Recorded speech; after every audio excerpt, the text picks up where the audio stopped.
부잣집 며느리의 숨겨진 과거가 폭로되던 날. 황금 같은 며느리. 서울 강남구 한복판에 위치한 청담동 펜트하우스. 200평이 넘는 이 집의 거실에는 오늘도 우아한 여인이 앉아 있었다. 김수진 35세. 재벌가 3세 박민호의 아내이자 박씨 일가의 자랑스러운 며느리였다. 어머니, 오늘 준비한 차는 1960년산 다즐링이에요. 인도에서 직접 공수해 온 것이죠. 시어머니인 박영희 여사의 눈이 만족스럽게 빛났다. 수지는 언제나 이렇게 완벽했다. 명문대를 졸업하고 프랑스에서 요리를 배웠으며 세계 국어를 유창하게 구사했다. 무엇보다 겸손하고 예의 바른 태도로 집안 어른들의 사랑을 독차지했다. 역시 우리 수진이는 다르구나. 민호가 너 같은 아내를 만나서 정말 복 받은 거야. 박영희 여사는 며느리를 바라보며 흐뭇해했다. 5년 전 아들이 수진을 데려왔을 때부터 그녀는 완벽했다. 집안 배경도 나쁘지 않았고 교양도 있었으며 무엇보다 가족을 소중히 여기는 마음이 남달랐다. 수진은 우아하게 미소 지었다. 하지만 그 순간 그녀의 손끝이 미세하게 떨렸다. 찻잔을 놓는 손이 평소보다 조금 더 조심스러웠고 눈가에는 알 수 없는 긴장감이 스쳐갔다. 시어머니는 그런 며느리의 변화를 눈치채지 못했다. 아니, 정확히는 눈치채고 싶지 않았을지도 모른다. 수지는 너무나 완벽한 며느리였고 그 완벽함에 균열이 있다는 것을 받아들이기 어려웠으니까. 어머님, 제가 오늘 백화점에서 새로운 한복을 봤는데요. 어머님께 정말 잘 어울릴 것 같더라고요. 수지는 화제를 돌리며 시어머니의 관심을 끌었다. 그녀는 5년 동안 이런 식으로 완벽하게 가족들의 마음을 사로잡아 왔다. 시어머니의 취향을 정확히 파악하고 시아버지의 관심사에 대해서도 해박한 지식을 갖추고 있었으며 무엇보다 집안의 체면을 세워주는 일에 누구보다 능숙했다. 정말 요즘 젊은 애들은 한복에 관심도 없는데 우리 수진이는 정말 다르구나. 박영희 여사는 더욱 만족스러워했다. 사실 수진이 이 집에 오기 전까지 그녀는 며느리 문제로 골치가 아팠다. 민호의 이전 여자친구들은 하나같이 가벼웠고 집안일에는 관심도 없었으며 무엇보다 예의가 없었다. 하지만 수지는 달랐다. 첫 만남부터 완벽한 예의를 갖춰 인사했고 전통을 중시하는 박씨 가문의 가풍을 존중했으며 무엇보다 진심으로 가족을 아끼는 마음이 느껴졌다. 결혼 후에도 그녀는 한 번도 시댁에서 불편함을 드러낸 적이 없었고 오히려 더 많은 시간을 시가에서 보내며 어른들을 모셨다. 수진아, 너 정말 어디서 이런 걸 다 배웠니? 요즘 애들은 차 우리는 법도 모르는데. 어머님, 저희 어머니께서 어릴 때부터 엄하게 가르쳐 주셨어요. 여자는 집안을 지키는 사람이라고 늘 품위를 잃지 말라고 하셨거든요. 수진의 대답에 박영희 여사는 깊이 고개를 끄덕였다. 역시 가문이 좋은 집 딸이라서 그런지 교육이 남달랐다. 수진의 친정 어머니와 몇 번 만나봤지만 정말 품위 있고 교양 있는 분이었다. 그런 어머니 밑에서 자란 수진이 이렇게 완벽할 수밖에 없었다. 하지만 수진이 말한 어머니는 실제로는 은영이 소개해준 가짜 어머니였다. 연기자 출신으로 돈을 받고 수진의 어머니 역할을 해주는 사람이었다. 은영은 이런 디테일까지 모두 준비해 두었던 것이다. 그런데 수진아, 민호 아버지가 내일 중요한 손님들과 식사 약속이 있다고 하시는데 너도 함께 가야 할 것 같아. 괜찮겠니? 물론이죠, 어머님. 제가 도움이 될 수 있다면 언제든지. 수지는 망설임 없이 대답했다. 하지만 마음 한편에서는 또 다른 긴장감이 엄습했다. 중요한 자리일수록 더 많은 사람들 앞에서 연기를 해야 했고 그만큼 들킬 위험도 커졌다. 그때 현관에서 발소리가 들렸다. 시아버지인 박 회장이 회사에서 돌아온 것 같았다. 65세의 박 회장은 여전히 카리스마 넘치는 외모를 유지하고 있었고 재벌가의 가주답게 위험 있는 분위기를 풍겼다. 어머님, 아버님 오셨네요. 제가 인사드리고 올게요. 수지는 자리에서 일어나 정중하게 인사를 위해 현관으로 향했다. 박 회장은 며느리를 보자 얼굴이 밝아졌다. 수진이구나. 오늘도 어머니 잘 모셨지? 안녕하세요, 아버님. 네, 어머님과 즐거운 시간 보냈어요. 역시 우리 며느리는 다르구나. 민호는 어디 있어? 회사에서 늦는다고 연락 왔어요. 아마 8시쯤 들어올 것 같아요. 박 회장은 만족스럽게 고개를 끄덕였다. 수지는 항상 이렇게 집안 상황을 정확히 파악하고 있었고 필요한 정보를 적절히 제공해 주었다. 며느리로서 정말 흠잡을 데가 없었다. 사실 박 회장도 처음에는 수진을 의심스럽게 봤다. 너무 완벽해서 오히려 의심스러웠던 것이다. 하지만 시간이 지나면서 그녀의 진정성을 확신하게 되었다. 무엇보다 민호가 행복해하는 모습을 보니 정말 좋은 며느리를 얻었다는 생각이 들었다. 그런데 수진아, 내일 중요한 손님들과 식사 약속이 있는데 너도 함께 가줄 수 있겠니? 중국 투자자들인데 가족적인 분위기를 보여주고 싶어서. 네, 아버님. 기꺼이 함께 하겠습니다. 고맙다. 역시 우리 며느리야. 박 회장은 서재로 들어갔고 수지는 다시 거실로 돌아왔다. 하지만 그녀의 마음은 점점 더 불안해졌다. 중국 투자자들과의 만남이라니.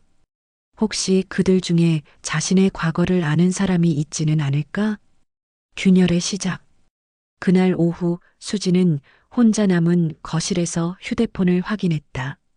문자 메시지가 하나 와 있었다. 발신자는 알 수 없음이었지만 그 내용을 본 순간 수진의 얼굴이 하얗게 변했다. 오랜만이야, 박수진. 아니지. 이제는 김수진이라고 해야 하나? 내일 강남역 2번 출구에서 만나자. 오후 3시. 수진의 손이 격렬하게 떨렸다. 이 순간을 위해 5년간 완벽하게 준비해온 모든 것들이 한순간에 무너질 수 있다는 공포가 그녀를 엄습했다. 박수진. 그것은 그녀의 진짜 이름이었다. 5년 전 김수진이라는 신분을 얻기 전까지 그녀는 부산의 한 조그만 원룸에서 하루하루 근근히 살아가던 박수진이었다. 그 이름을 아는 사람이 있다는 것은 그녀의 과거를 아는 누군가가 나타났다는 뜻이었다. 수지는 재빨리 문자를 삭제했다. 하지만 이미 그 내용은 그녀의 머릿속에 깊이 각인되어 있었다. 누가 자신을 찾아낸 것일까? 그리고 무엇을 원하는 것일까? 그때 현관문이 열리며 남편 박민호가 들어왔다. 35세의 그는 단정한 정장 차림으로 여전히 대학생 같은 깔끔한 인상을 유지하고 있었다. 재벌가 3세답게 품위 있는 외모와 매너를 갖추고 있었지만 어딘지 순진한 구석이 있어 보였다. 여보, 뭐해? 표정이 안 좋아 보이는데. 민호는 아내의 이상한 기색을 눈치챘다. 평소 같으면 그가 들어오자마자 환한 미소로 맞아주던 수진이 오늘은 어딘지 경직된 모습이었다. 수진은 재빨리 휴대폰을 가슴팍에 감췄다. 아니야, 그냥 피곤해서. 오늘 어머님과 차 마시느라 좀 긴장했나 봐. 우리 엄마가 또 까다롭게 굴었나? 근데 솔직히 엄마가 너를 정말 좋아하셔. 우리 결혼하고 나서 집안 분위기가 완전히 달라졌다니까? 민호는 아내의 어깨를 다정하게 감쌌다.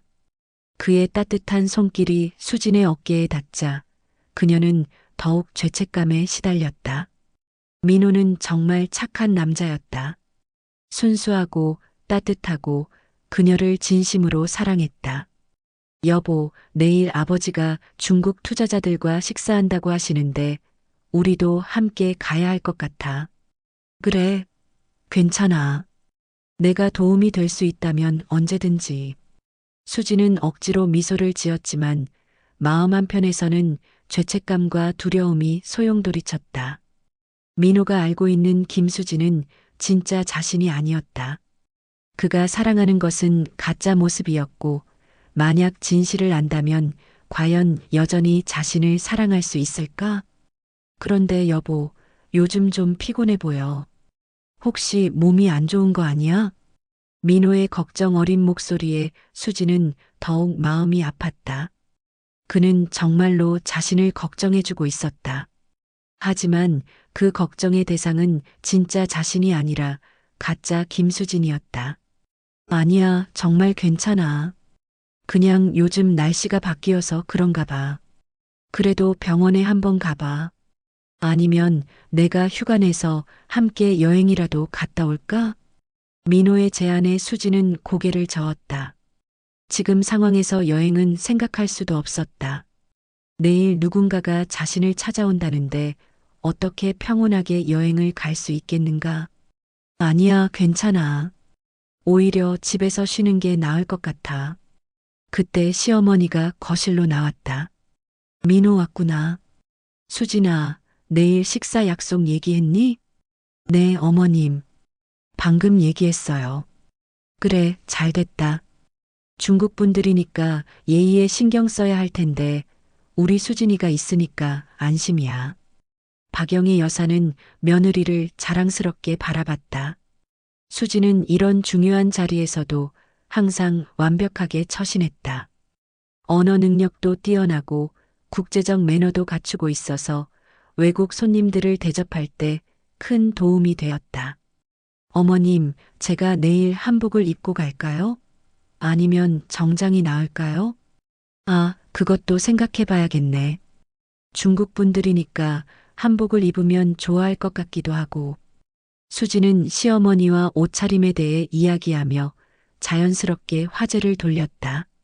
하지만 마음 한편에서는 계속해서 그 문자 메시지가 떠올랐다. 박수진. 그 이름을 부르는 사람은 과연 누구일까? 그리고 무엇을 원하는 것일까? 저녁 식사 시간, 온 가족이 모인 자리에서도 수지는 평소와 다름없이 완벽하게 행동했다. 시아버지의 회사 이야기에 관심을 보이고 시어머니의 건강을 챙기며 남편과는 다정하게 대화했다. 누구도 그녀의 내면에서 일어나고 있는 폭풍을 눈치채지 못했다. 수진아, 내일 식사 자리에서 중국어로 인사 좀 해줄 수 있겠니? 그분들이 좋아하실 것 같은데. 박 회장의 요청에 수지는 미소 지으며 대답했다. 물론이죠, 아버님. 중국어 인사 정도는 문제 없어요. 사실 수지는 중국어를 전혀 할 줄 몰랐다. 하지만 은영이 남겨준 자료들 중에 기본적인 중국어 회화집이 있었고 그녀는 밤새 외워서 준비할 계획이었다. 5년 동안 그녀는 이런 식으로 모든 위기를 넘겨왔다. 하지만 이번에는 달랐다.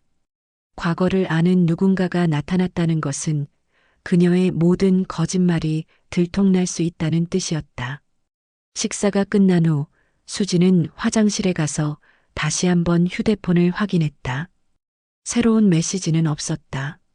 하지만 그 침묵이 오히려 더 불안했다. 과거의 그림자.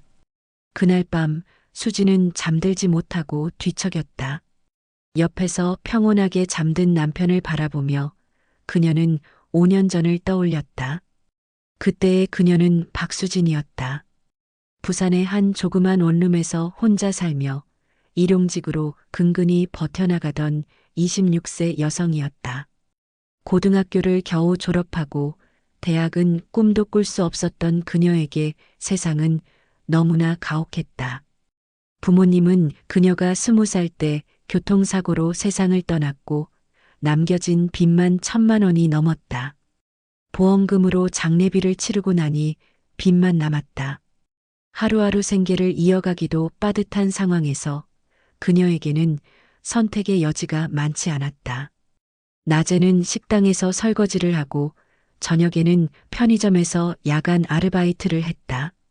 하루에 서너 시간밖에 잠을 잘 수 없었지만 그래도 빚을 갚기 위해서는 어쩔 수 없었다. 친구들은 하나둘씩 연락이 끊어졌고 세상에서 혼자라는 고독감이 그녀를 짓눌렀다. 그러던 어느 날 한 여자가 그녀를 찾아왔다. 나이는 비슷해 보였지만 품위 있는 옷차림과 교양 있는 말투를 가진 여성이었다. 안녕하세요, 김수진 씨. 제가 당신에게 인생을 바꿀 기회를 드리고 싶어서 왔어요. 수진은 어리둥절했다. 자신을 김수진이라고 부르는 것도 이상했고 무엇보다 자신 같은 사람에게 인생을 바꿀 기회를 준다는 것이 믿어지지 않았다. 제가 누구신지 모르겠는데. 그리고 제 이름은 박수진이에요. 아, 죄송해요. 제가 실수했네요. 박수진 씨가 맞군요. 저는 김수진이라고 합니다. 그 여자의 이름은 김수진이었다. 그리고 그녀가 제안한 것은 상상도 할 수 없는 것이었다. 저와 신분을 바꾸는 거예요. 당신은 김수진으로, 저는 박수진으로 살아가는 거죠. 처음에는 말도 안 된다고 생각했다. 신분을 바꾼다는 것이 현실적으로 가능한 일인지도 의문이었고, 무엇보다 왜 그런 일을 해야 하는지 이해할 수 없었다. 하지만 김수진이 제시한 조건들을 듣고 나서 박수진의 마음이 흔들리기 시작했다. 당신의 모든 빚을 제가 갚아드릴게요. 그리고 새로운 인생을 시작할 수 있도록 모든 것을 준비해드릴게요. 학력, 경력, 심지어 외모까지도. 김수진은 자신의 가방에서 여러 서류들을 꺼냈다. 명문대 졸업증명서, 해외 어학연수 증명서, 각종 자격증들. 모든 것이 김수진이라는 이름으로 되어 있었다. 이 모든 것을 당신에게 드릴게요. 그리고 저는 박수진이라는 이름으로 조용히 살아갈게요. 박수진은 혼란스러웠다. 이것이 정말 가능한 일인지, 그리고 뭔가 함정이 있는 것은 아닌지 의심스러웠다. 왜 저에게 이런 제안을 하시는 거예요? 김수진의 얼굴에 슬픈 미소가 스쳤다. 저에게는 시간이 많지 않아요. 그리고 제가 평생 준비해온 꿈을 이룰 수 없게 되었어요. 그래서 당신에게 그 기회를 드리고 싶어요. 시간이 많지 않다는 게 무슨 뜻이에요? 김수진은 잠시 망설이다가 조용히 대답했다. 저는 불치병에 걸렸어요. 길어야 1년, 짧으면 6개월밖에 못 살 것 같아요. 그 말에 박수진은 충격을 받았다. 겉보기에는 건강해 보이는 김수진이 그런 상황이라니 믿기 어려웠다. 의사들도 포기했어요. 치료비도 너무 많이 들고 무엇보다 이미 많이 진행된 상태라서. 김수진의 목소리에는 체념이 묻어 있었다. 하지만 동시에 어떤 결연한 의지도 느껴졌다. 그래서 제가 평생 준비해온 것들을 당신에게 물려주고 싶어요. 저 대신 행복하게 살아주세요. 박수진은 복잡한 감정에 휩싸였다. 동정심도 있었고 제안에 대한 호기심도 있었지만 무엇보다 이것이 정말 자신에게 주어진 기회인지 확신할 수 없었다. 하지만 신분을 바꾼다는 게 정말 가능한 일인가요? 물론 쉽지는 않아요. 하지만 불가능하지도 않아요. 제가 이미 모든 것을 준비해뒀어요. 김수진은 다시 가방에서 서류들을 꺼냈다. 이번에는 더 구체적인 계획서들이었다. 성형수술을 통해서 외모를 바꾸고 6개월 동안 집중적인 교육을 받으면 완전히 다른 사람이 될 수 있어요. 언어, 매너, 교양 모든 것을 가르쳐 드릴게요. 박수진은 그 계획서들을 보며 놀랐다. 정말 세밀하게 모든 것이 계획되어 있었다. 김수진은 이것을 위해 오랫동안 준비해 온 것 같았다. 그런데 왜 하필 저를 선택하신 거예요? 당신과 제가 비슷한 키와 체형을 가지고 있어요.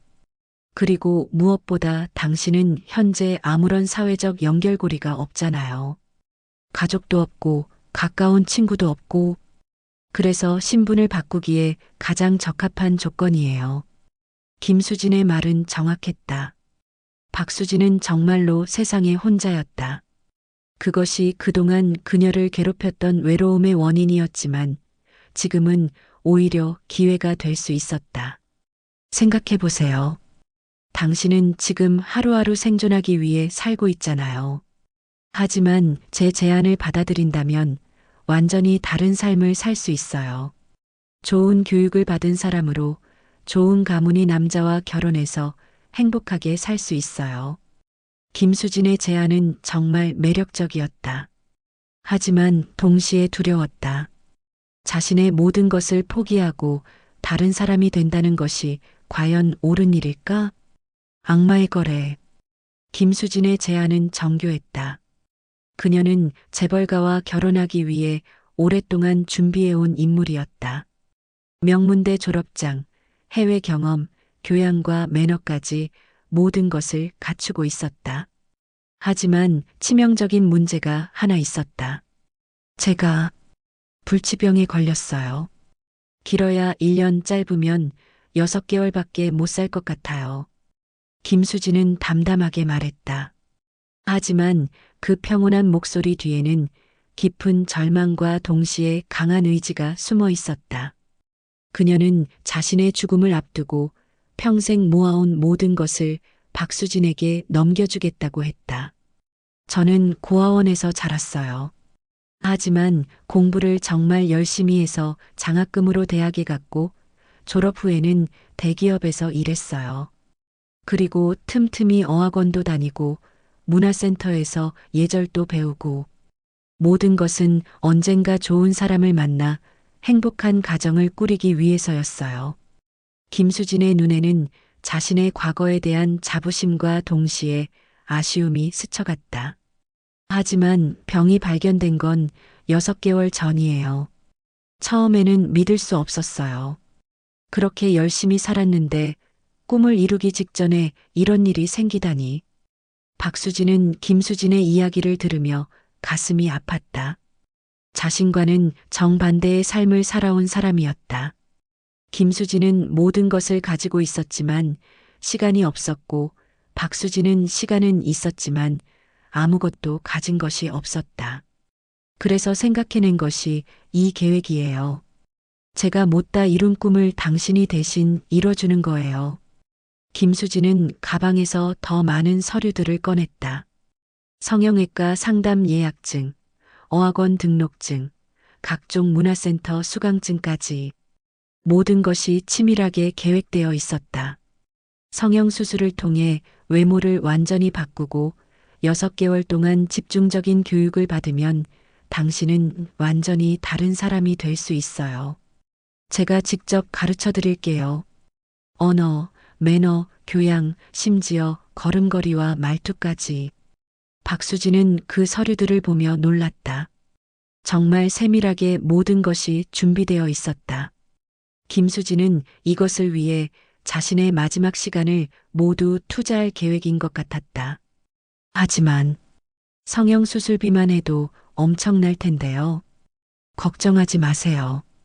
제가 지금까지 모은 돈이 3억 정도 되는데 그 돈으로 모든 것을 해결할 수 있어요. 수술비, 교육비, 그리고 당신의 빚까지.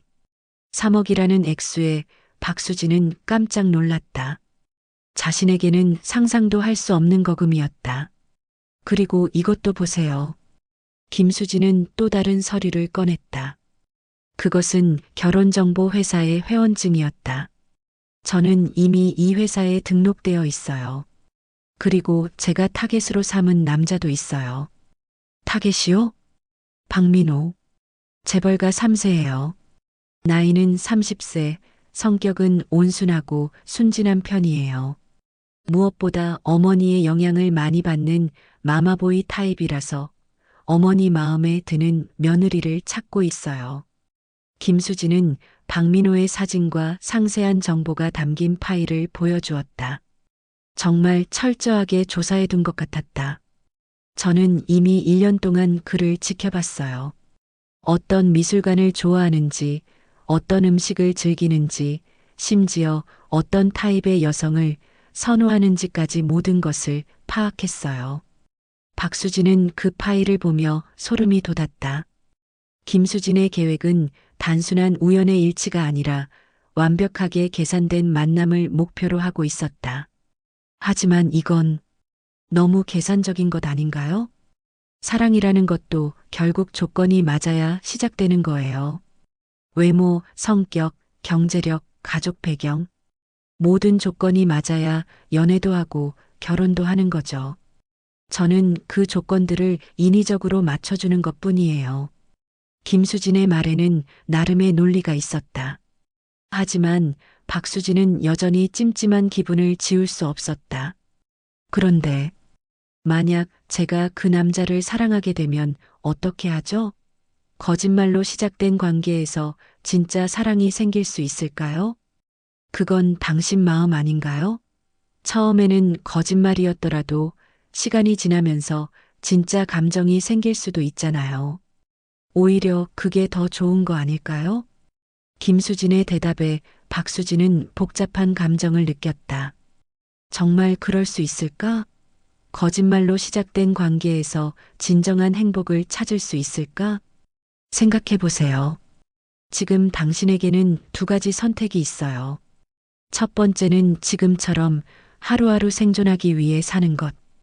두 번째는 제 제안을 받아들여서 완전히 새로운 인생을 시작하는 것. 김수진은 박수진의 눈을 직시하며 말했다. 저는 당신이 두 번째를 선택했으면 좋겠어요. 제가 못다 이룬 꿈을 당신이 대신 이뤄주세요. 박수진은 고민했다. 자신의 정체성을 포기하고 다른 사람으로 살아간다는 것이 쉽지 않다는 걸 알았다. 하지만 빚에 시달리며 하루하루 버티는 현재의 삶과 비교하면 선택은 명확했다. 만약 제가 이 제안을 받아들인다면 진짜 김수진은 어떻게 되는 거예요? 저는 박수진이라는 이름으로 조용히 살다가 세상을 떠날 거예요. 아무도 모르게 아무런 흔적도 남기지 않고 부잣집 며느리의 숨겨진 과거가 폭로되던 날. 새로운 탄생. 6개월 후 박수진은 세상에서 사라졌다. 그리고 새로운 김수진이 탄생했다. 성형수술로 완전히 달라진 외모, 6개월간의 집중적인 교육으로 체득한 교양과 매너, 그리고 진짜 김수진이 남겨준 모든 학력과 경력들. 수진은 거울 속에 자신을 바라보며 전율했다. 이제 그녀는 정말로 다른 사람이 되었다. 김수진이 남겨준 일기장에는 상세한 계획이 적혀 있었다. 어떤 남자를 만날 것인지, 어떻게 접근할 것인지, 심지어 결혼 후 어떻게 행동해야 하는지까지. 그 6개월은 수진에게 인생에서 가장 힘든 시간이었다. 하루에 16시간씩 교육을 받았다. 발음 교정부터 시작해서 걸음걸이, 식사 예절, 언어 구사법, 심지어 웃는 방법까지 모든 것을 다시 배워야 했다. 아니야, 그렇게 웃으면 안 돼. 더 우아하게 입꼬리만 살짝 올리면서. 김수진은 병으로 점점 약해져가는 몸을 이끌고 수진을 가르쳤다. 때로는 화를 내기도 하고 때로는 격려하기도 하면서 완벽한 여성으로 만들어갔다. 기억해, 너는 이제 김수진이야. 명문대를 졸업했고 프랑스에서 요리를 배웠으며 세계 국어를 할 줄 안다. 이 모든 것이 너의 정체성이야. 수진은 새로운 정체성을 외웠다. 김수진의 과거, 취미, 성격, 심지어 좋아하는 음식까지 모든 것을 머릿속에 입력했다. 때로는 혼란스러웠다. 자신이 누구인지 헷갈릴 때가 있었다. 성형수술도 여러 차례 받았다. 코, 눈, 턱선까지 김수진과 최대한 비슷하게 만들었다. 수술 후 회복하는 동안에도 교육은 계속되었다. 붓기가 빠지기를 기다리며 불어와 중국어를 배웠고 미술사와 음악사도 공부했다. 이제 내 얼굴이야. 박수진은 없어. 오직 김수진만 있을 뿐이야. 마지막 수술이 끝난 후 김수진은 만족스럽게 말했다. 거울 속의 수진은 정말로 완전히 다른 사람이 되어 있었다. 이제 아무도 그녀가 원래 박수진이었다는 것을 알 수 없을 것이었다. 그 계획의 최종 목표는 박민호였다. 김수진은 1년간 그를 지켜보며 완벽한 접근 방법을 연구해둔 상태였다.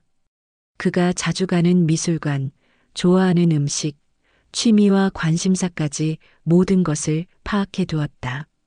민호는 클래식 음악을 좋아해. 특히 바흐를 좋아하지. 그리고 매주 토요일 오후에는 국립현대미술관에 가. 항상 혼자서. 김수진은 박민호의 패턴을 완벽하게 파악하고 있었다. 1년 동안의 관찰을 통해 그의 모든 것을 알고 있었다. 그리고 그는 마마보이야. 어머니의 의견을 매우 중요하게 생각해. 어머니가 좋아하는 타입의 여자와 결혼하고 싶어 해. 박영희 여사의 취향도 이미 파악되어 있었다. 전통을 중시하고 예의 바르며 집안일을 잘하는 여성을 선호한다는 것까지. 이제 시작이야. 수진은 김수진의 계획대로 움직였다. 첫 번째 만남은 국립현대미술관에서였다. 토요일 오후 3시 박민호가 항상 찾는 전시관에서 우연히 마주쳤다. 실례합니다. 혹시 이 작품에 대해 설명해 주실 수 있나요? 수진은 김수진이 미리 준비해둔 대사대로 말했다. 박민호는 친절하게 그림에 대해 설명해 주었고 수진은 적절한 타이밍에 깊이 있는 질문들을 던졌다. 와, 정말 잘 아시네요. 미술을 전공하셨나요? 아니에요. 그냥 취미로 좋아해서요. 첫 만남은 성공적이었다. 박민호는 수진에게 관심을 보였고 연락처를 교환했다. 그 후 몇 번의 만남을 통해 그들은 가까워졌다. 수진은 김수진이 준비해둔 시나리오대로 완벽하게 연기했다. 박민호가 좋아할 만한 대화 주제, 그가 관심 있어 할 만한 활동들, 심지어 어떤 옷을 입어야 하는지까지 모든 것이 계획되어 있었다. 수진 씨, 저와 사귀어 주시겠어요? 6개월간의 연애 끝에 박민호의 고백이 있었다. 수진은 기뻤지만 동시에 복잡한 감정을 느꼈다. 이것이 진짜 사랑일까? 아니면 계획된 연기일까? 하지만 시간이 지나면서 수진은 정말로 박민호를 사랑하게 되었다. 그의 순수함, 따뜻함, 그리고 자신을 대하는 진심 어린 모습에 마음이 움직였다. 처음에는 연기였지만 점점 진짜 감정이 생겨났다. 결혼 제안도 완벽했다. 박민호는 김수진이 예상한 그대로 낭만적인 프로포즈를 했고 수진은 감동해서 눈물을 흘렸다. 그 눈물만큼은 진짜였다. 시댁과의 첫 만남도 성공적이었다. 수진은 김수진이 준비해둔 완벽한 매너로 시부모님의 마음을 사로잡았다. 박영희 여사는 첫 만남부터 수진을 마음에 들어했다. 정말 좋은 아이구나. 민호가 복받았어. 결혼식은 성대했다. 수진은 그 순간만큼은 정말 행복했다. 비록 거짓된 신분이었지만 박민호와의 사랑만큼은 진짜였다. 신혼생활도 행복했다. 박민호는 수진을 정말로 사랑했고 수진도 그에게 진심으로 마음을 열었다. 5년 동안 그녀는 완벽한 연기를 해왔지만 그 안에서 진짜 행복도 찾았다. 모든 것이 완벽했다. 시어머니는 그녀를 사랑했고 남편은 그녀에게 헌신적이었으며 집안 사람들 모두가 그녀를 인정했다. 5년 동안 그녀는 완벽한 김수진으로 살아왔다. 하지만 과거는 언제나 돌아오는 법이었다. 그리고 지금 그 과거가 다시 그녀를 찾아왔다. 협박자의 정체. 다음 날 오후 3시 강남역 2번 출구. 수진은 떨리는 마음으로 약속 장소에 나타났다. 주변을 둘러보던 그녀의 눈에 한 남자가 들어왔다. 40대 중반으로 보이는 다소 험악한 인상의 남성이었다. 그 남자는 수진을 한참 바라보더니 천천히 다가왔다. 수진의 심장이 쿵쾅거렸다. 그녀는 이 남자를 본 기억이 없었다. 도대체 누구일까? 김수진 씨, 아니 박수진 씨라고 해야 하나? 남자는 비웃으며 말했다. 수진의 다리가 휘청거렸다. 정말로 자신의 진짜 이름을 아는 사람이었다. 당신이 누구죠? 그리고 제가 왜 여기에 와야 하는 거예요? 수진은 최대한 침착함을 유지하려고 노력했다. 하지만 목소리는 이미 떨리고 있었다. 나는 최진혁이야. 그리고 너는 내가 잘 아는 사람이지. 최진혁이라는 이름을 들었지만 수진은 기억이 나지 않았다. 그녀의 과거에 그런 이름의 사람은 없었다. 죄송하지만 전 당신을 모르는데요. 그리고 제 이름은 김수진이에요. 아직도 연기를 하는구나. 5년 전 부산에서 일용직으로 일하던 박수진 말이야. 진혁의 말에 수진의 얼굴이 창백해졌다. 정말로 자신의 과거를 아는 사람이었다. 하지만 도대체 어떻게? 당신, 어떻게 그걸 아세요? 나는 김수진의 오빠야. 진짜 김수진 말이지. 수진의 머릿속이 하얗게 변했다. 김수진에게는 오빠가 있었다는 얘기를 들어본 적이 없었다. 김수진은 고아원에서 자랐다고 했는데 거짓말이에요. 김수진 씨는 가족이 없다고 했어요. 고아원에서 자랐고 혼자 살아왔다고. 그런 거짓말에 속았구나. 우리 수진이가 너를 완전히 속인 거야. 진혁은 담배를 꺼내 물었다. 그의 손에는 낡은 사진이 들려 있었다. 어린 남자아이와 여자아이가 함께 찍은 사진이었다. 이게 우리가 어릴 때 찍은 사진이야. 수진이가 10살, 내가 12살 때였지.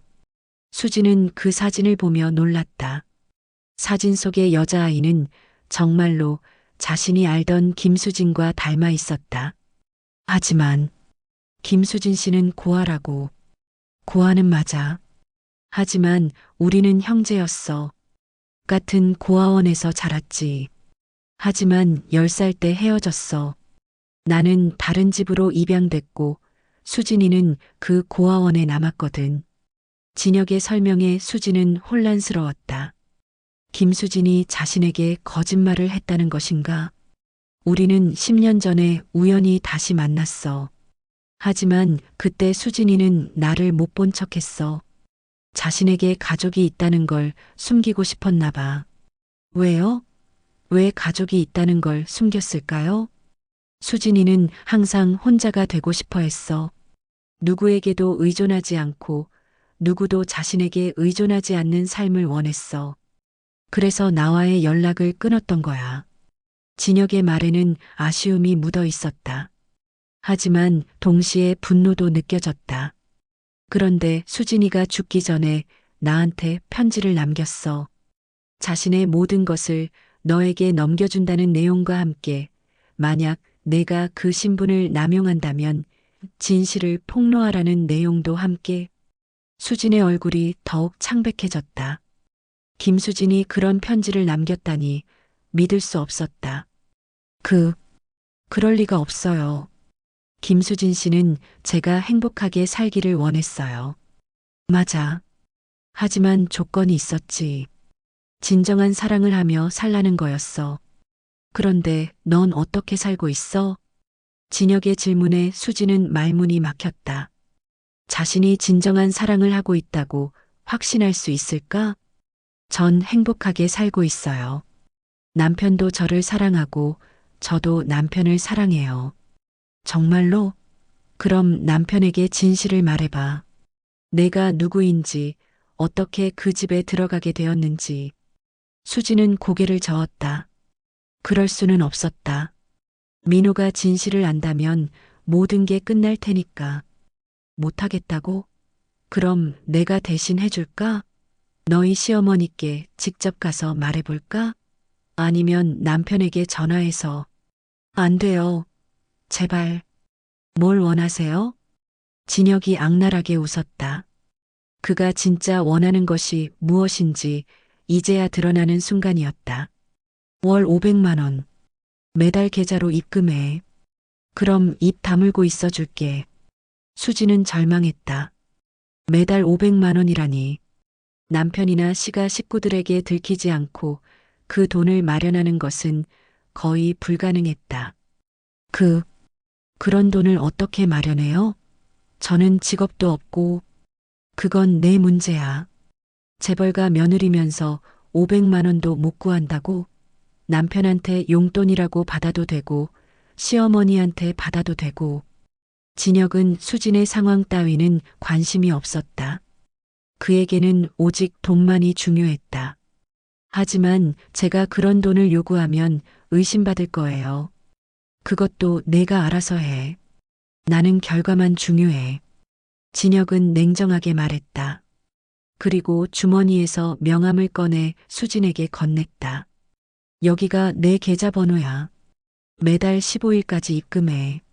늦으면 바로 폭로할 거야. 수진은 떨리는 손으로 명함을 받았다. 이제 정말로 끝장이었다.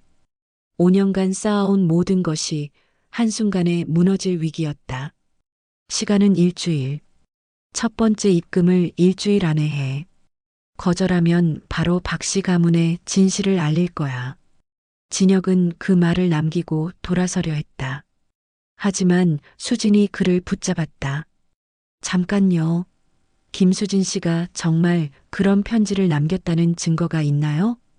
진혁은 비웃으며 휴대폰을 꺼냈다. 그리고 그 안에 저장된 사진을 수진에게 보여주었다. 그것은 김수진의 필체로 쓰인 편지였다. 진혁 오빠에게 만약 박수진이 내 신분을 남용한다면 진실을 폭로해 주세요.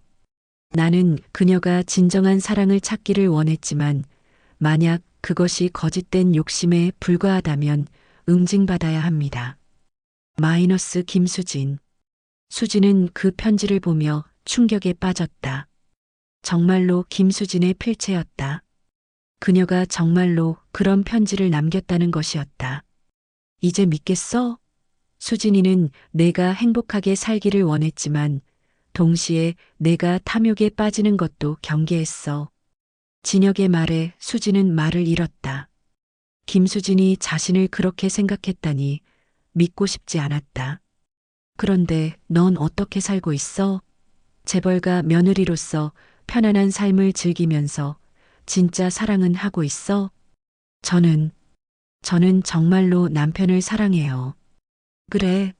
그럼 그 사랑이 진짜인지 시험해 볼까? 남편에게 진실을 말해봐. 그래도 그가 너를 사랑한다면 그때 인정해 줄게.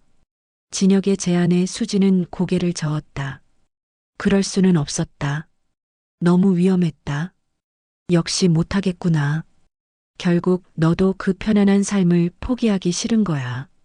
그럼 돈을 내는 수밖에 없지. 진혁은 다시 돌아서려 했다. 하지만 수진이 다시 그를 붙잡았다. 제발, 좀 더 시간을 주세요.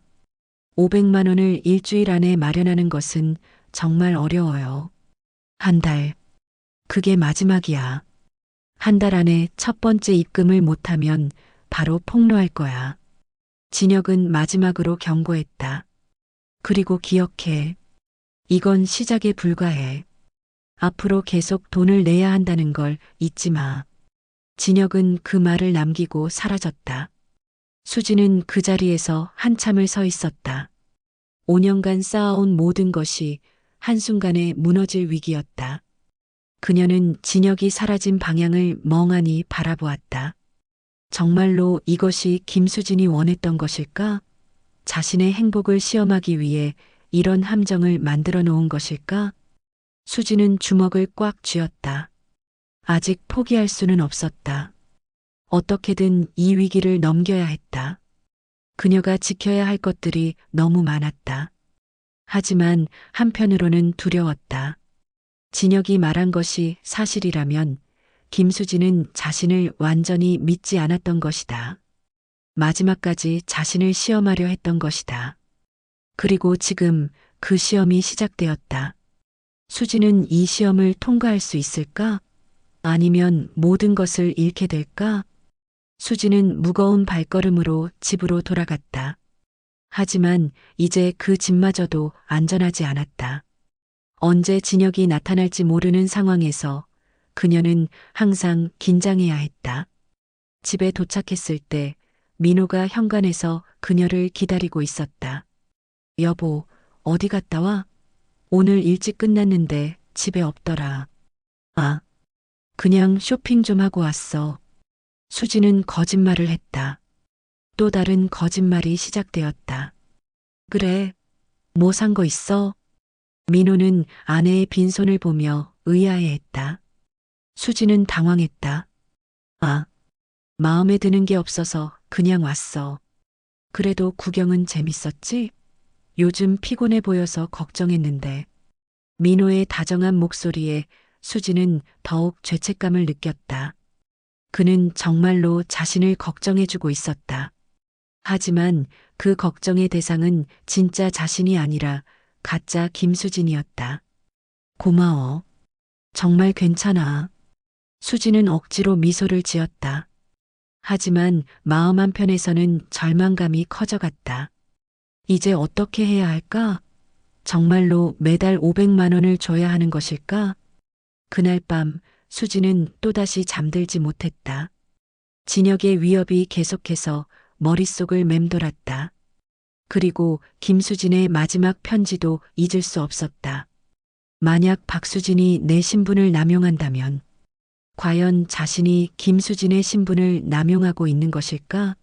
아니면 정말로 진정한 사랑을 찾은 것일까? 수지는 확신할 수 없었다. 한 달이라는 시간이 주어졌지만 그것은 결코 넉넉하지 않았다.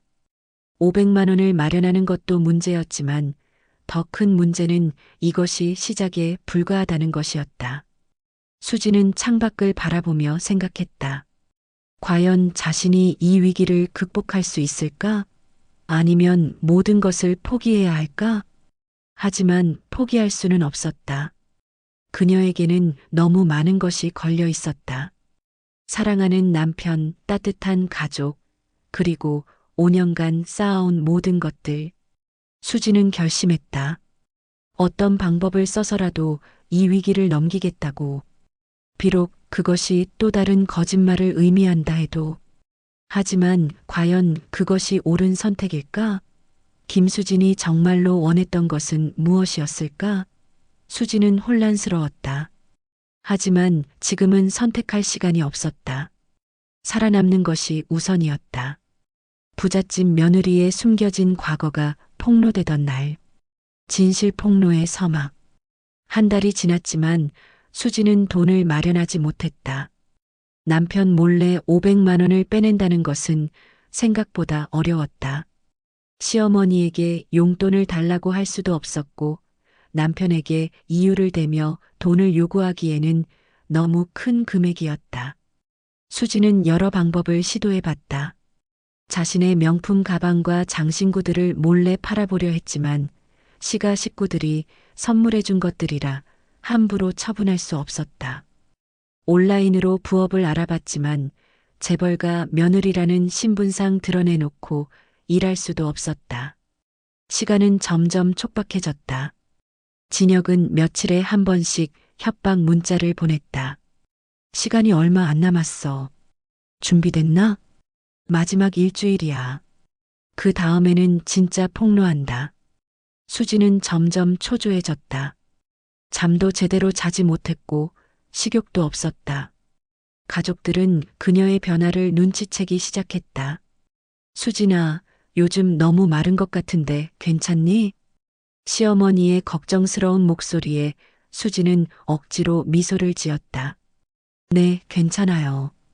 그냥 좀 피곤해서요. 병원에 한번 가봐라. 며느리가 아프면 안 되는데. 박영희 여사의 다정한 말에 수지는 더욱 죄책감을 느꼈다. 이렇게 걱정해주는 시어머니를 속이고 있다는 것이 마음 아팠다. 민호도 아내의 변화를 눈치챘다. 여보, 정말 괜찮아? 요즘 밤에 자꾸 뒤척이는 것 같은데. 괜찮아. 그냥 좀 신경 쓸 일이 있어서. 무슨 일인데? 나한테 말해봐. 내가 도와줄 수 있는 일이라면. 민호의 따뜻한 제안에 수지는 마음이 흔들렸다. 정말로 그에게 모든 것을 털어놓고 싶었다. 하지만 그럴 수는 없었다. 아니야, 별일 아니야. 곧 해결될 거야. 수지는 거짓말을 했다. 하지만 그 거짓말조차 이제 한계에 다다르고 있었다. 절망적인 상황에서 수지는 마지막 수단을 생각해냈다. 시어머니의 비상금을 몰래 빌려 쓰는 것이었다. 박영희 여사가 서재 금고에 현금을 보관하고 있다는 것을 알고 있었다. 하지만 그것은 완전한 절도행위였다. 그날 밤 수지는 몰래 서재로 들어갔다. 시가 식구들이 모두 잠든 시간이었다. 떨리는 손으로 금고를 열려고 했지만 비밀번호를 몰랐다. 여러 번 시도해봤지만 열리지 않았다. 뭐 하는 거야? 뒤에서 들린 목소리에 수지는 깜짝 놀라 돌아봤다. 민호가 서 있었다. 아, 그냥 책을 찾으려고. 밤에 왜 여기서? 그리고 왜 금고를? 민호는 아내의 이상한 행동을 의심스러워했다. 수지는 변명할 말을 찾지 못했다. 여보, 정말 무슨 일이야? 요즘 이상해. 솔직히 말해봐. 수지는 더 이상 버틸 수 없었다. 하지만 진실을 말할 수도 없었다. 아무것도 아니야. 그냥 잠이 안 와서. 민호는 아내를 안아줬다. 그의 따뜻한 품에서 수지는 눈물이 났다. 이 모든 것이 곧 끝날 것이라는 생각에 마음이 아팠다. 마침내 마지막 날이 왔다. 진혁이 정한 기한인 한 달이 지난 것이다. 수지는 여전히 돈을 마련하지 못한 상태였다. 그날 오후 진혁으로부터 마지막 경고 문자가 왔다. 오늘 밤 12시까지다. 입금 확인이 안 되면 내일 아침에 바로 폭로한다. 수지는 절망했다. 이제 정말로 끝이었다. 더 이상 시간도 없고 방법도 없었다. 그날 저녁 온 가족이 모인 저녁 식사 자리에서 수지는 평소와 다름없이 행동하려 노력했다. 하지만 속으로는 이것이 마지막 만찬일지도 모른다는 생각에 마음이 아팠다. 수진아, 내일 중국 투자자들과의 만찬 잊지 않았지? 박 회장의 말에 수지는 고개를 끄덕였다. 하지만 내일까지 자신이 이 집에 있을 수 있을지 확신할 수 없었다. 네, 아버님. 준비하고 있어요.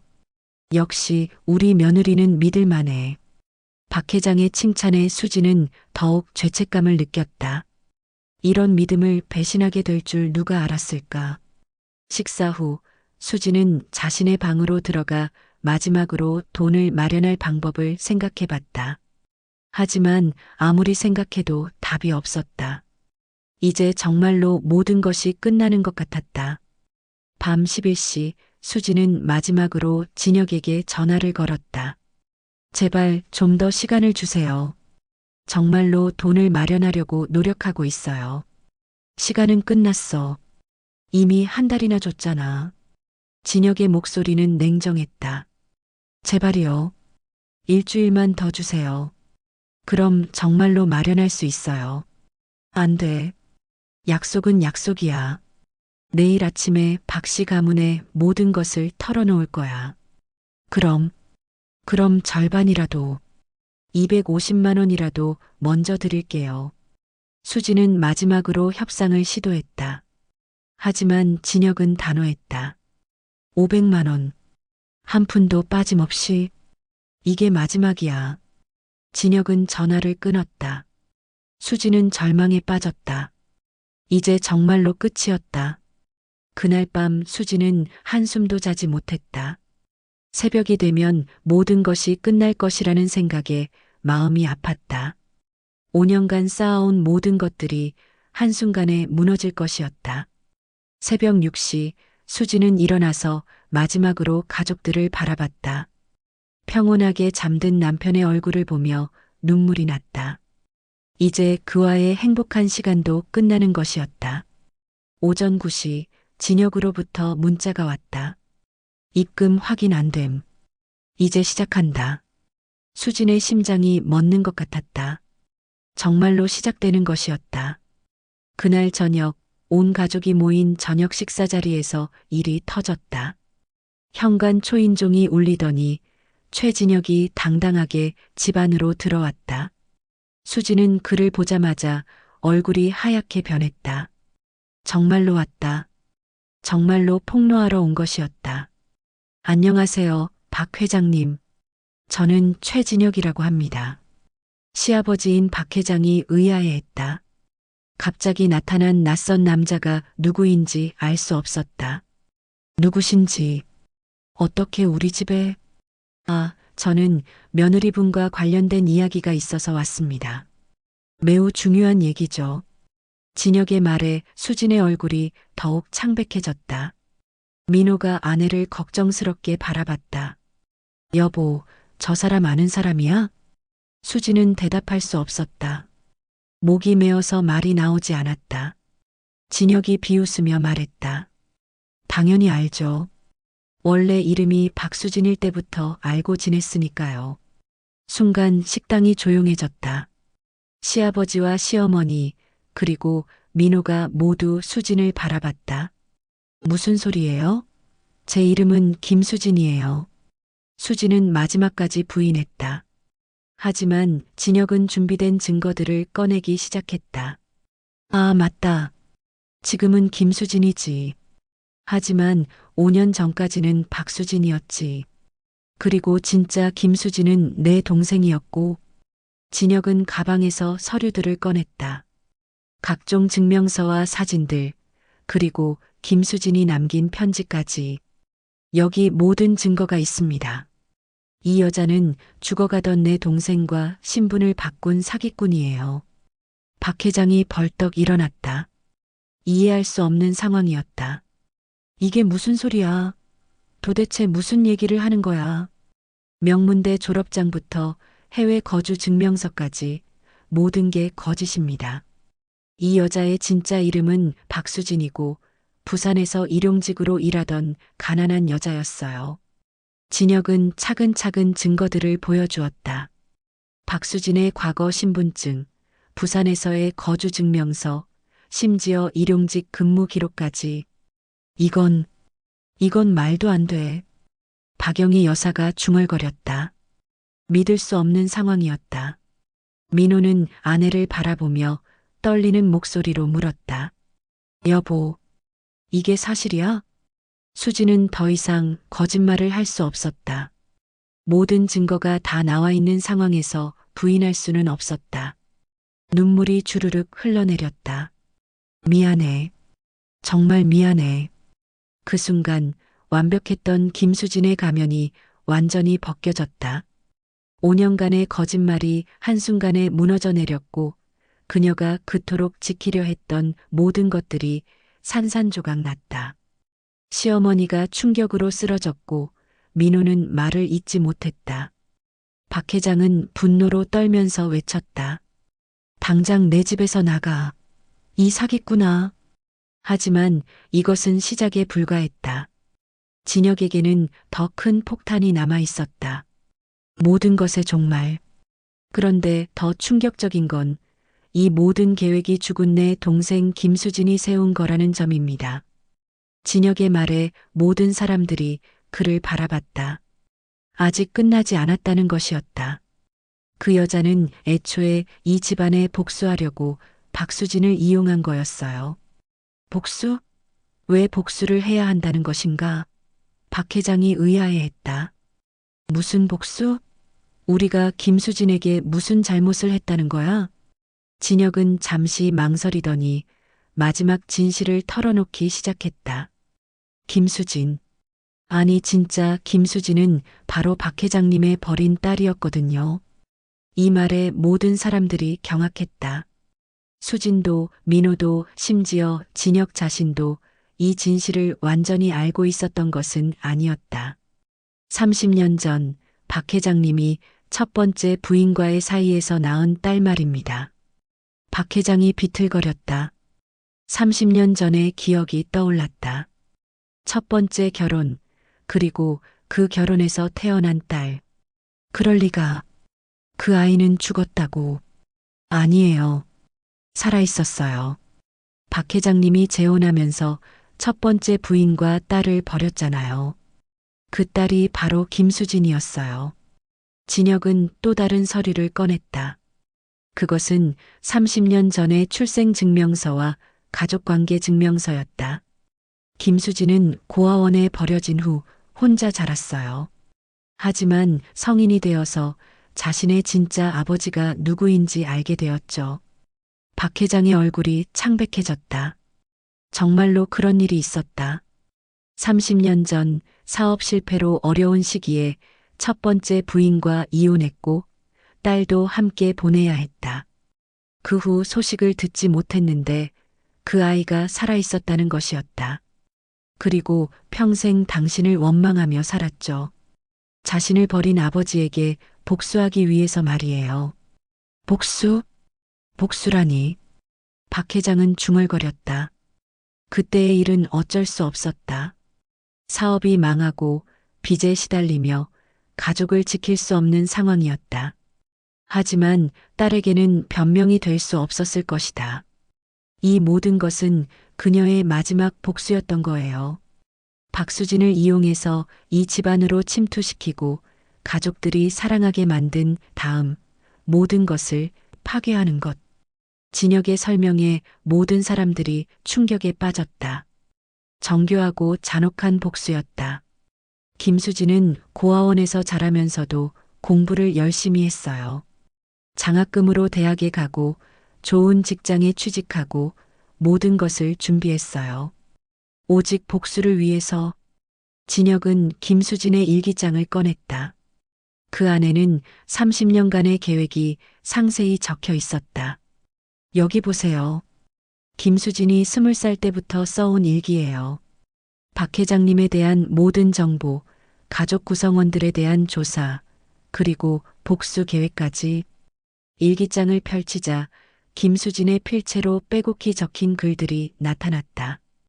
박민호, 1990년생. 성격 온순, 어머니에게 의존적.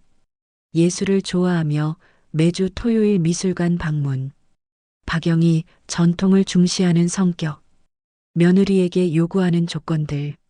모든 것이 치밀하게 계획되어 있었다. 심지어 박수진을 찾아내는 것까지도. 김수진은 자신과 비슷한 처지의 여자를 찾고 있었어요. 가난하고 가족이 없고 절망적인 상황에 있는. 그래서 박수진을 선택한 거예요. 수진은 그제야 모든 것을 이해했다. 자신이 단순히 운이 좋아서 기회를 얻은 것이 아니라 정교한 복수국의 도구로 선택받은 것이었다. 그리고 죽어가면서도 진짜 정체성을 숨긴 채 자신의 복수 계획을 완성시켰던 거예요.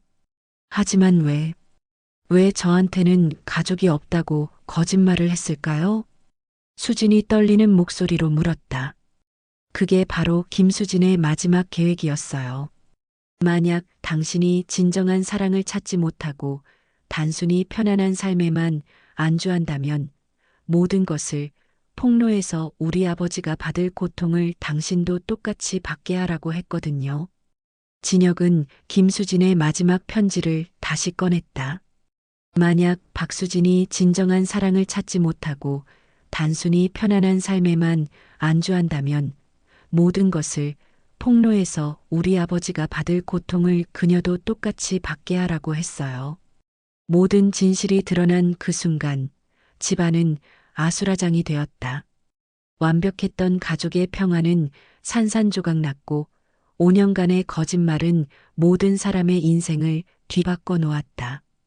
박 회장은 30년 전의 죄책감과 함께 딸을 잃은 슬픔에 무너졌다. 그는 자신의 선택이 딸에게 얼마나 큰 상처를 주었는지 이제야 깨달았다. 수진아, 내 딸 수진아. 박 회장은 울부짖었다. 하지만 이미 늦었다.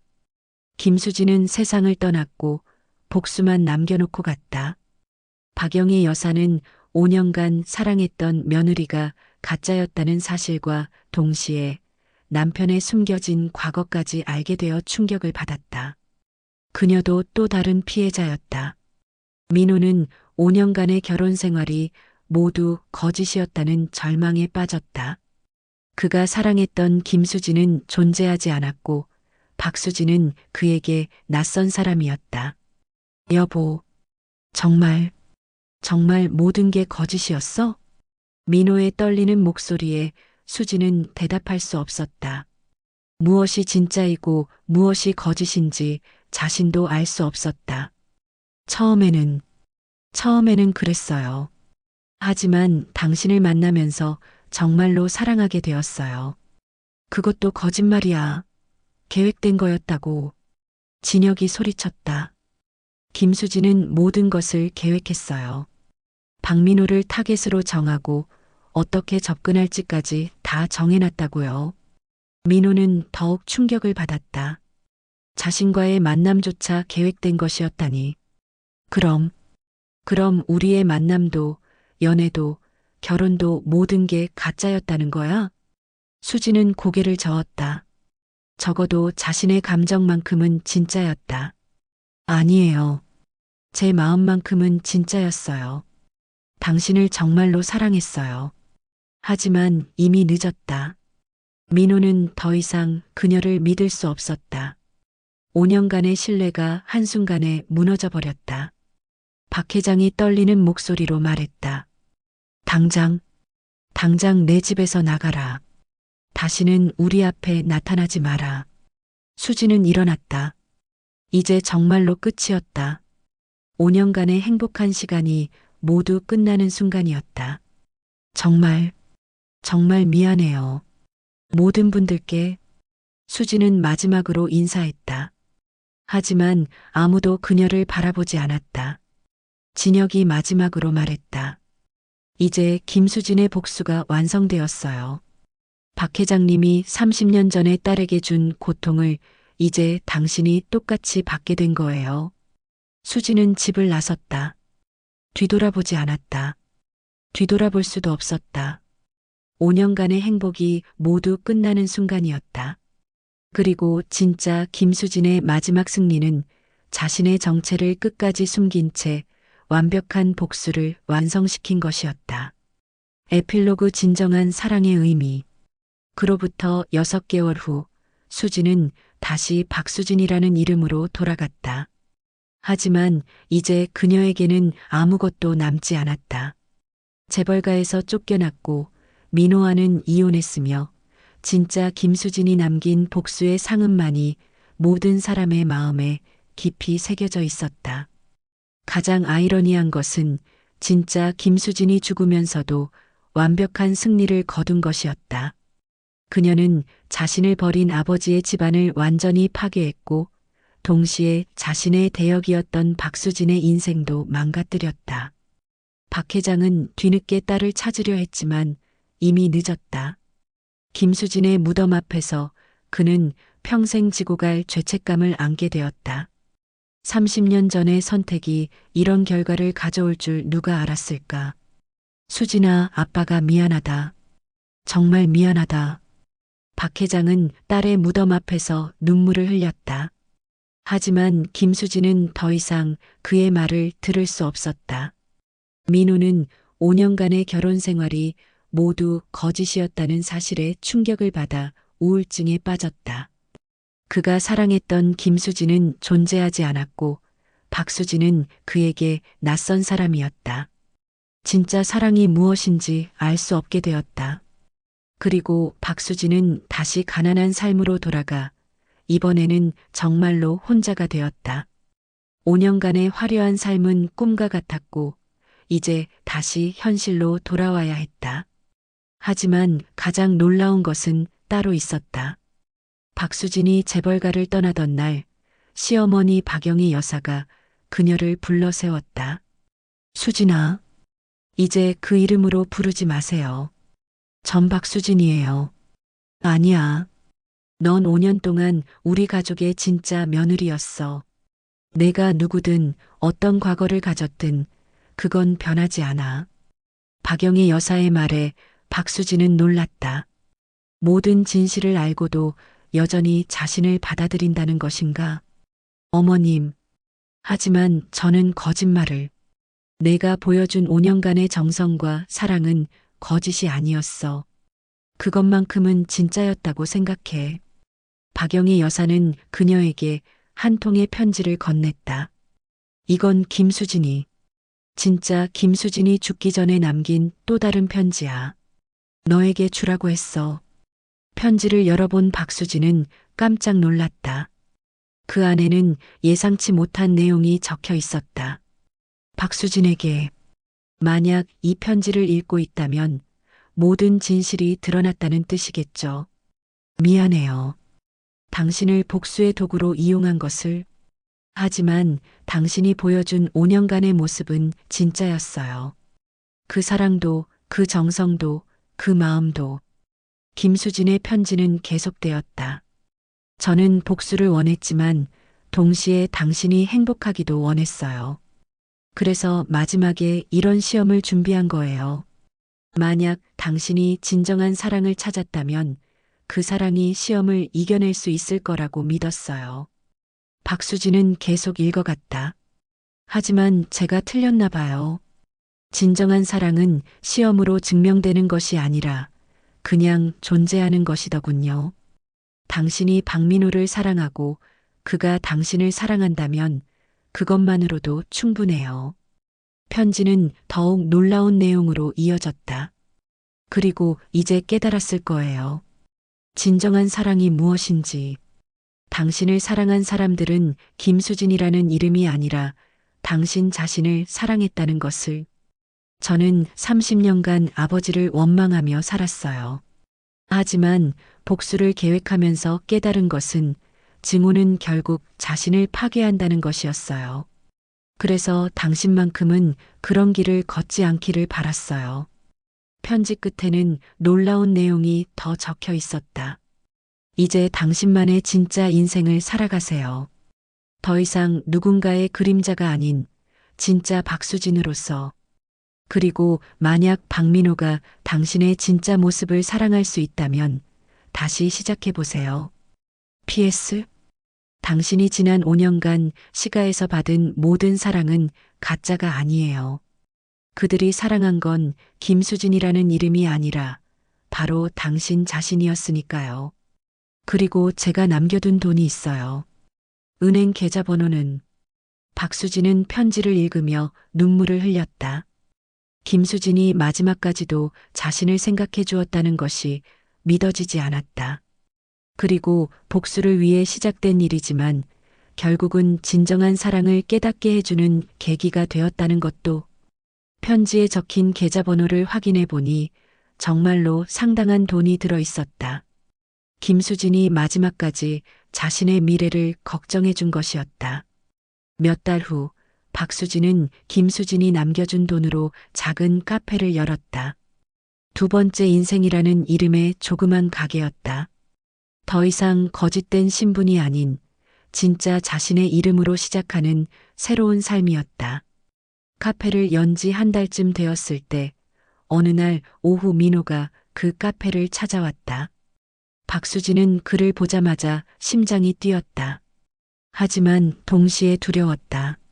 안녕하세요. 민호는 조심스럽게 인사했다. 예전처럼 자연스럽지는 않았지만 그래도 찾아와 준 것만으로도 고마웠다. 어떻게 이곳을? 어머니가 알려주셨어요. 여기서 카페를 한다고. 박영희 여사가 알려준 것이었다. 여전히 자신을 챙겨주고 있다는 것이 놀라웠다. 커피 한 잔 주세요. 아메리카노로. 네. 박수진은 떨리는 손으로 커피를 내렸다. 민호는 조용히 카페를 둘러보더니 말했다. 예쁘네요. 카페 이름도. 두 번째 인생이라니. 네. 정말로 두 번째 인생이거든요. 두 사람은 잠시 침묵했다. 할 말이 너무 많았지만 동시에 어떻게 시작해야 할지도 몰랐다. 정말 모든 게 거짓이었어? 민호가 먼저 입을 열었다. 아니에요. 당신을 사랑한 마음만큼은 진짜였어요. 박수진은 솔직하게 대답했다. 처음에는 계획대로였어요. 하지만 당신을 만나면서 정말로 사랑하게 되었어요. 그 사랑만큼은 거짓이 아니었어요. 민호는 그녀의 눈을 바라봤다. 예전과는 다른 눈빛이었다. 더 솔직하고 더 진실해 보였다. 그럼 지금의 당신은 진짜인가요? 네. 이제는 정말로 진짜 저예요. 박수진이라는 이름으로 거짓 없이 살고 있어요. 민호는 잠시 생각에 잠겼다. 그리고 조심스럽게 물었다. 다시 시작할 수 있을까요? 이번에는 진짜로. 네. 박수진은 떨리는 손으로 커피를 내렸다. 민호는 조용히 카페를 둘러보더니 말했다. 예쁘네요. 카페 이름도. 두 번째 인생이라니. 네. 정말로 두 번째 인생이거든요. 두 사람은 잠시 침묵했다. 할 말이 너무 많았지만 동시에 어떻게 시작해야 할지도 몰랐다. 정말 모든 게 거짓이었어? 민호가 먼저 입을 열었다. 아니에요.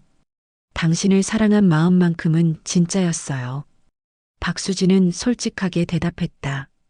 처음에는 계획대로였어요. 하지만 당신을 만나면서 정말로 사랑하게 되었어요. 그 사랑만큼은 거짓이 아니었어요. 민호는 그녀의 눈을 바라봤다. 예전과는 다른 눈빛이었다. 더 솔직하고 더 진실해 보였다. 그럼 지금의 당신은 진짜인가요? 네. 이제는 정말로 진짜 저예요. 박수진이라는 이름으로 거짓 없이 살고 있어요. 민호는 잠시 생각에 잠겼다. 그리고 조심스럽게 물었다. 다시 시작할 수 있을까요? 이번에는 진짜로. 박수진은 놀랐다. 정말로 다시 기회를 주겠다는 것인가? 하지만 저는 이미 모든 걸 잃었어요.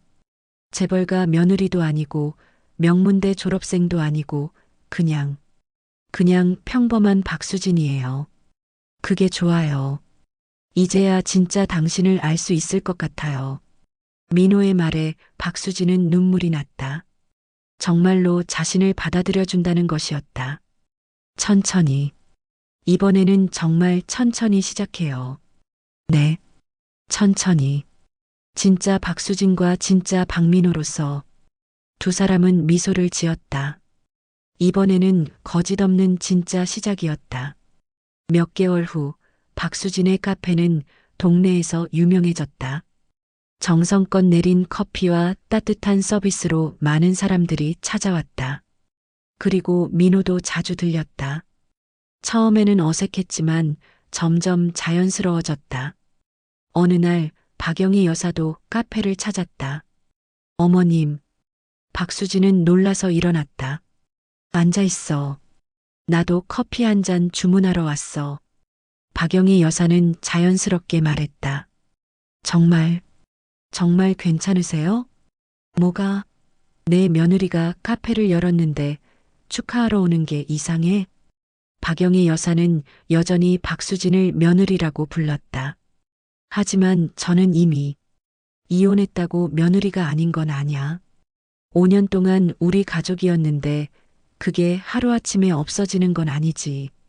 박영희 여사의 말에 박수진은 또다시 눈물이 났다. 이런 따뜻함을 받을 자격이 있을까?